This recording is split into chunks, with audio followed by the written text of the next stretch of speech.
Hello learners, I am Shutapa Bose. Today we shall be discussing interactive multimedia concept. By the way, I teach at the School of Education, Indira Gandhi National Open University. What are the things that you would be able to learn after watching this video? Let's take a look. This provides you with an overview of the content. First of all, we shall be discussing what is multimedia, and then after that we shall dwell upon the difference between multimedia and multiple media.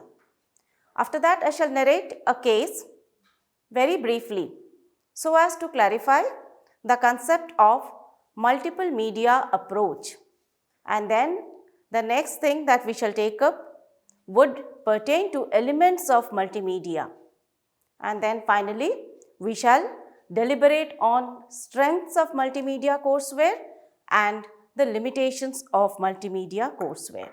So with this, let us begin the session. Coming to the question of what is multimedia. First of all, let us try to understand by analyzing this term, multimedia. You see that there are two words.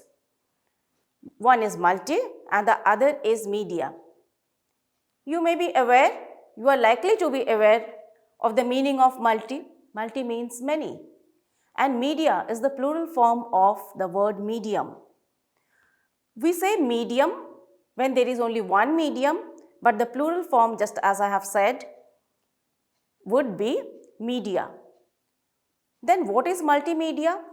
When we have several medium together, that gives us multimedia. So we have one medium versus multimedia.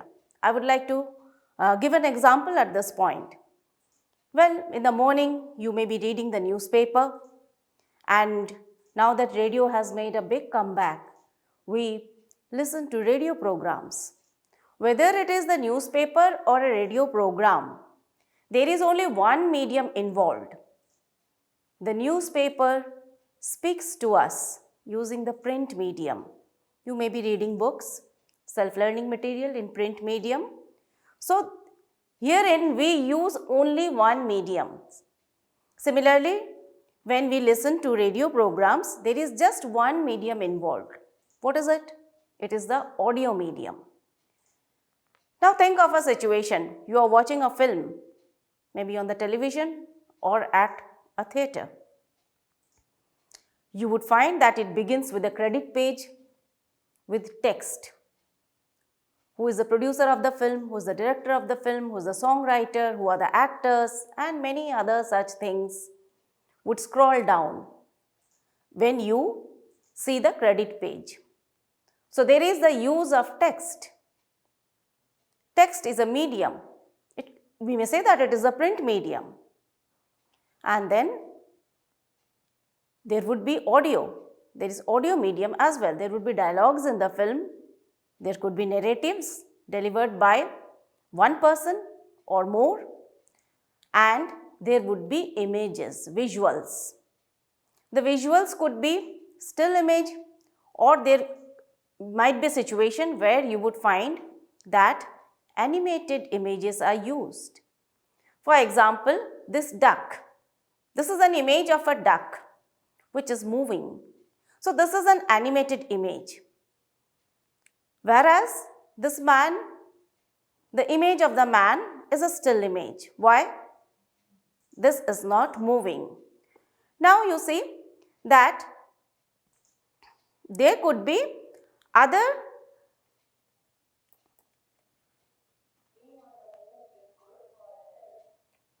you have heard the audio. So this is an example of using several media.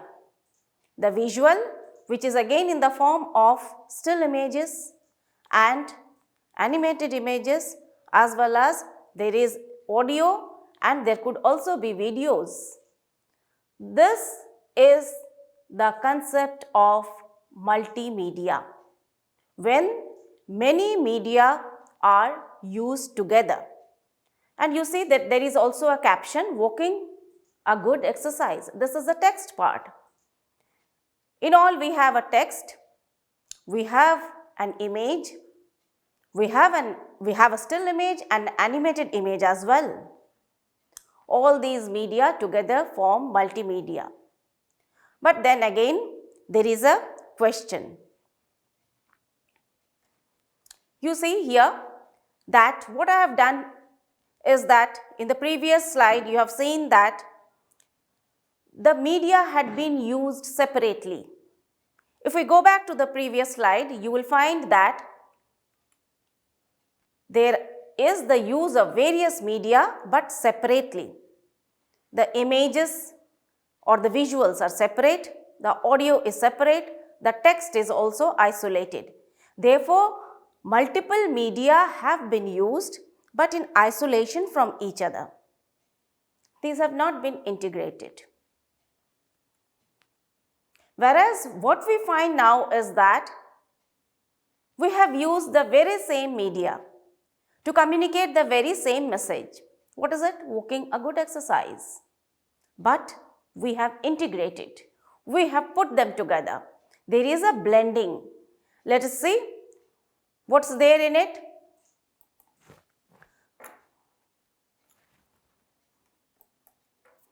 You see that? Well, so this message, walking is good for health, is clarified by a duck which is actually walking. And hence we see that different media have been put together. This has been used to clarify the concept of multimedia. Now let's come to the elements of multimedia. What are these? There is audio and then there could be dialogues. For example, in a drama or in an interview, there are dialogues. There is also monologue. What is a monologue? A monologue is something when there is only one speaker and then there is sound. Sound creates the effects. And then what are the effects? For example, you want to depict something very sad, a sad part of a drama. There is a tragedy. You use music which communicates sadness. You want to create the effect of surprise. Then you use a sound of that sort. You want to create the effect of being happy. For that also you might use sounds. For that you might use music. For example, the music that is played at a party. And then you want to depict, for instance, a rainy day or a forest scene or a busy street. You would use sounds of different types. For example, for a rainy day, the sound effect would be of raindrops falling, of maybe crickets chirping, and then the wind howling, the lightning, the thunder. All these things could be introduced just by using different types of sounds. So, sounds of various types would comprise the audio element. You don't have to get into any sort of monologues or narratives. Similarly, you could play music in order to create the required effect.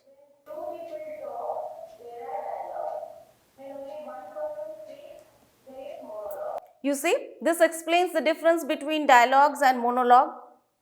Similarly, there could be music to create a particular kind of mood, happy mood, sad mood, and so on.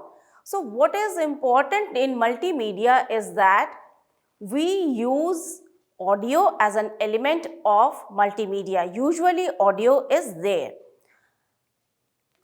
Now, coming to the second element of multimedia. This is a very important medium, the visual medium. I have used images, elephants, a pair of elephant and then an elephant, and then you could use just a picture to communicate a story. For example, you see that there are many people touching an elephant. It immediately comes to our mind that many blind men and one elephant. Each person describing the elephant as per his or her perception of the elephant. Therefore, you see that visuals can be a very powerful medium which would communicate the message effectively. Similarly, here you see that there is an image of a flower, grass, and it also indicates a situation which builds hope, that there is a flower and there is grass. So, not only literal meaning, even as a metaphor, visuals could be very powerful, just like this flower and rising up from green grass. So, this conveys hope. This conveys a cheerful expression. So, this is how visuals play a very important role in multimedia. Coming to the third element of multimedia, which is text. Text is also very important. Text has font. The color is very important. You see, I have put question marks. Why? That is because you might be wondering which color to use for text. What should be the size? Should we animate it? And then how much text do we include? Well, as far as the font is concerned, if you expect people to view the multimedia from a distance, for instance a film, in that case be sure that the font is of an appropriate dimension so that it is readable.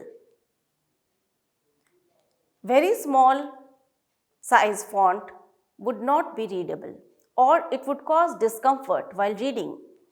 Therefore, we should keep in mind that the text that we include must be of a dimension that makes it readable. The next question, color.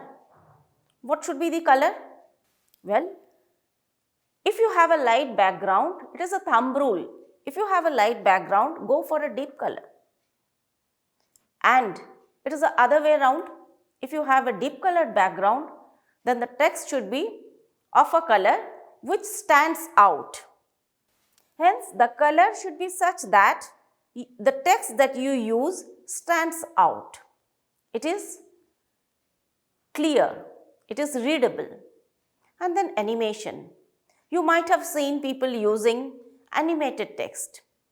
Well, you may use it, but at the same time see to it that it doesn't cause any strain to the viewers. It is smooth. Otherwise, words coming in flying, going out flying, jumping around, when it is not required, would only cause distraction without bringing in any pedagogic benefit. After all, we develop multimedia courseware. Why? Why do we develop? In order to teach. Therefore, whatever step we take, we need to see that it has a pedagogic value. If we need to animate the text, maybe to draw attention of your viewers, you could do it, but only in a limited way, only for a limited amount of time. Otherwise, we shouldn't include animation just for displaying the skills of animation. It could be distracting. And then how much text should we include? This is a very important question. I'm sure you might have come across slides loaded with text. It is better to fragment the text and use more number of slides so that you don't end up loading the slides with lots and lots of text. After all, if you are depending on text for communicating your message, for teaching, then why not use the print medium? You have not used the print medium, but you have opted for multimedia courseware That is because you want to bring in several elements and not just text. Keeping this in mind, we have to use text optimally and judiciously.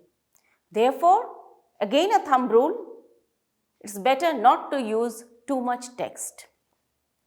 Well, we see that we need to weave in various elements of multimedia. Otherwise, we would end up having multiple media. Until and unless various media elements have been woven in, have been integrated, we would be having multiple media approach. For example, IGNOU uses radio programs to reach out to learners. There is interactive radio counseling. There are teleconferencing programs, which are video-based programs, and IGNOU also uses print medium to deliver instructions. But these elements are in isolation from each other, and this comprises the multiple media approach. But once we bring in together, we integrate, we blend these various elements, the media components, we have multimedia. But how do we weave? First of all, we need to see that we don't end up repeating the content that has been delivered in one medium while using the other media. The elements should be complementing each other, supplementing each other. How do we complement? For example, every medium has got its own strengths and weaknesses. Print medium is not very suitable for showing processes. For example, extraction of ores, or the digestive system, or how the heart works, how the heart functions. So for these processes, if you can include visuals and use some amount of text, then in that case, the text would be complemented by the visuals, the video that you use. It could also supplement. For example, you have a video or you have visuals that are robust enough to communicate the message that you would like to deliver through your courseware. Nevertheless, you include some captions. The captions comprise text. What are we doing by including text? We are supplementing the videos. We are supplementing the visuals. We are strengthening them further. So this is how we complement and supplement. And this is the principle of weaving various elements. We weave elements for seeing, hearing and reading, but not the same thing. Your viewer or your learner should not end up hearing the same thing that she sees, that she watches, and read the same thing. For example, let's take an example at this point. Rain. She hears raindrops falling and she also sees some visuals of rainfall. Therefore, there is no need for an audio which says that it is raining, because she sees it and she hears rainfall. The use of an audio which announces that it is raining would be superfluous. And a text which says that it is raining would be equally superfluous. Why? Because they can see that it is raining, they can hear, they can make out by hearing. What you can include as text in this case is that maybe the months when it rains the most in a particular area. This would supplement what they are receiving as visuals and audio. Hence, it is important that if I am using a video, it should not be used for delivering a lecture. That is because a video is supposed to be showing visuals, showing things that can be better learnt by seeing. This has to be kept in mind while weaving various elements. And then the integration needs to be seamless. What is seamless integration? Well, seamless integration is carried out in a way that different media elements do not stand out. The elements do not stick out. The elements do not appear to be isolated from each other. The integration has to be smooth, one complementing and supplementing the other. Just like the example of rainfall.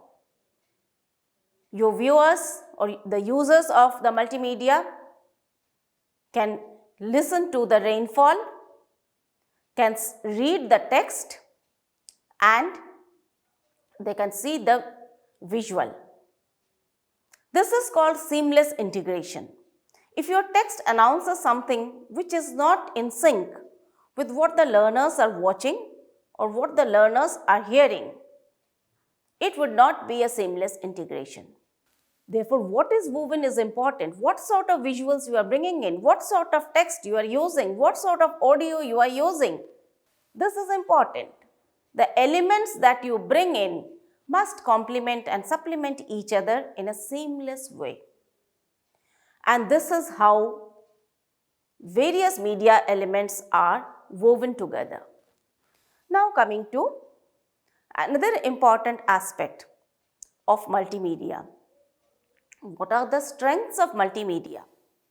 In other words, I could put the question in this way that when would you use multimedia for delivering your courseware or maybe for teaching in a classroom? What are the strengths? When you, as a teacher or a trainer, when you understand the strengths of multimedia, you would be in a better position to understand when to use multimedia and when to avoid using multimedia. First of all, why use multimedia for teaching and learning? We use multimedia for teaching and learning, that is because it is known that learning is always better when multiple senses are involved. When you read, which sense is involved? The sense of sight. When you hear something, for example, a radio program, which sense is involved? The sense of hearing. But when you are using multimedia, learners would be using their sense of sight to see and read the text. They would be using their sense of sight to watch the visuals, to see the visuals, and they would also be using their sense of hearing for the audio that you use. Therefore, learners who are using multimedia would be learning better because of the involvement of more than one sense organ. The second thing is that usually multimedia courseware is interactive. What is interactive? Interactive is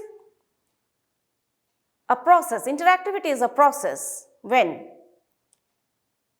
someone says something or someone gives an input and receives a feedback or an output. For example, I'll give a very simple example. The teacher says, "Good morning, students," and her students greet her in turn. They say, "Good morning, ma'am." So this is called being interactive. Even in the print medium, we can be interactive to some extent, albeit to a limited extent. We ask questions. The questions could be, what is your idea of multimedia? Do you have any prior idea of multimedia? We insert questions like this in order to make the learners think. But in a multimedia, interactivity has a different connotation. Apart from raising such questions, for example, there could be a quiz. There is an instruction that put a tick mark on the correct option. And then there are multiple choice questions. And the learner ticks a correct option. and after that immediately there is a feedback. She gets a score, maybe 1 mark for it, as well as some comment like well done. So this is called being interactive. Or else there could be a wrong answer. For a wrong answer, the feedback is that she doesn't get a score. Not getting a score is a feedback as well. And then the second thing is that there is a direction. That read section, say 1.1, and then come back to the quiz section. This is called being interactive. And then you know that there are links, there are hyperlinks which are used for navigation within the courseware. So this is also an interactive feature. As soon as the learner goes to a link, she is directed maybe to a new page, to some new content. This is also an interactive feature. And then you need to devise an instructional strategy for the multimedia courseware in such a way that there is scope for interactivity. Why? That is because interactivity makes learning learner controlled. The learner can pace her learning by, for example, she feels that okay, I would not like to read the first part of the content, the first module. I would directly like to read the second module. She has that option because of an interactive link. And then the learner might feel like watching a video again and again. So as many times as she clicks on the link for the video, she gets an access to it. Hence, this provides the learner with a control over the pace of learning and also over learning in general.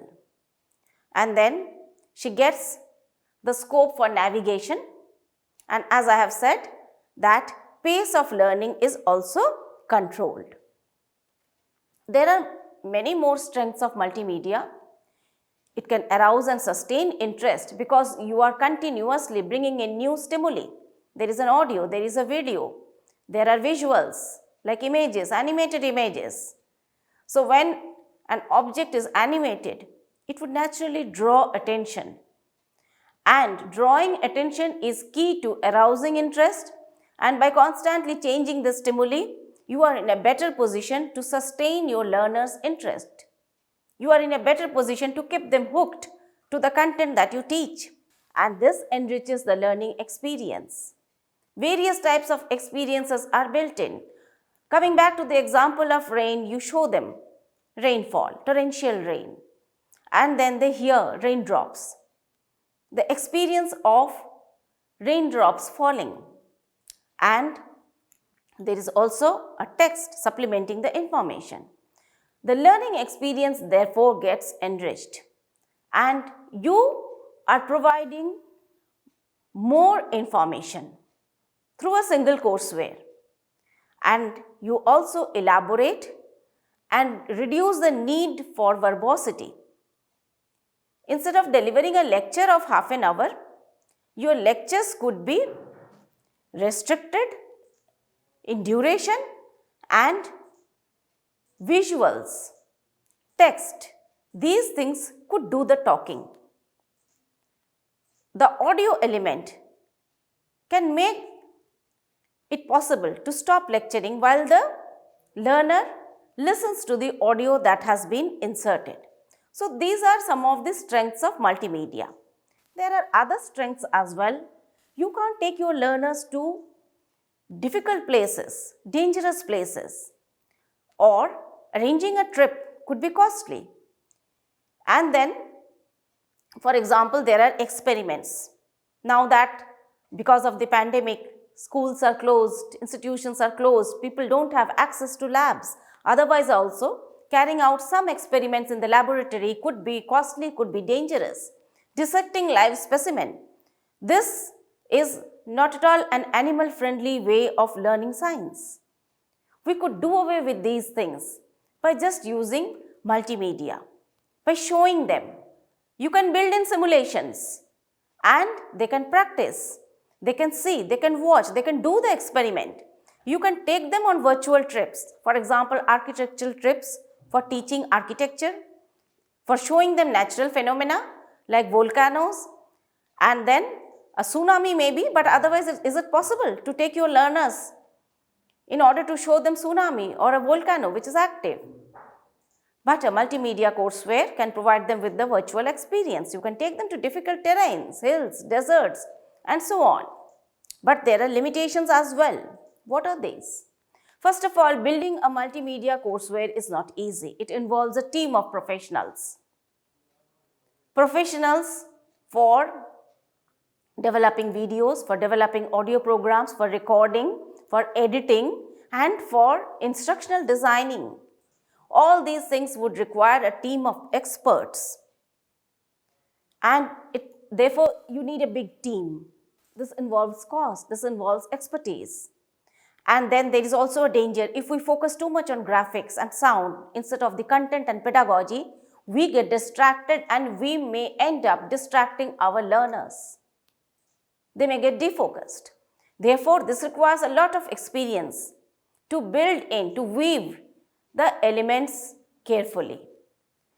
Now, this is just an exercise. When is multimedia suitable?